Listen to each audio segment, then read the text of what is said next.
Meest wel benauwd wezen, maar net lef. Dat is de titel van het oorlogsboek dat het stikkel Bachere is. Het gaat door de gereformeerde familie Bakker uit Boetenpost. En een aantal van de broeren is homoseksueel en dat wie nogal een taboe in die tijd. Ze waren actief in het verzet. Ja, zo'n levendige familie met zoveel levenslust en zo open. Want dat is natuurlijk ook heel bijzonder. Die jongens die anders geaard waren, die voelden dat ze gewoon anders waren en niet goed wisten hoe ze daarmee om moesten gaan. Zonder problemen gingen die naar hun vader om dat met die vader te bespreken. Dat is heel bijzonder voor die tijd. Overgaat naar dat tweede moment. De jonge regisseur Oetsen van der Veen maakt het zijn debuut met dit stuk.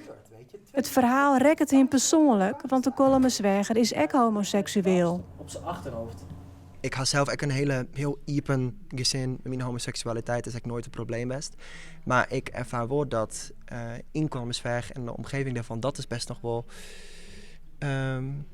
dat is toch wel een controversieel thema.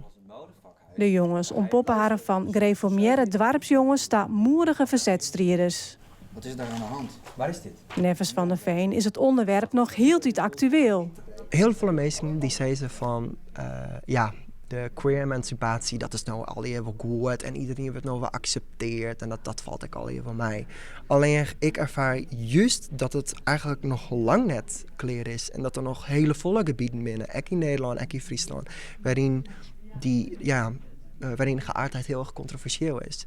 En mensen hadden ook een bepaald beeld bij van homo's die binnen en die binnen, weet ik veel, vrouwelijk of die binnen mietjes.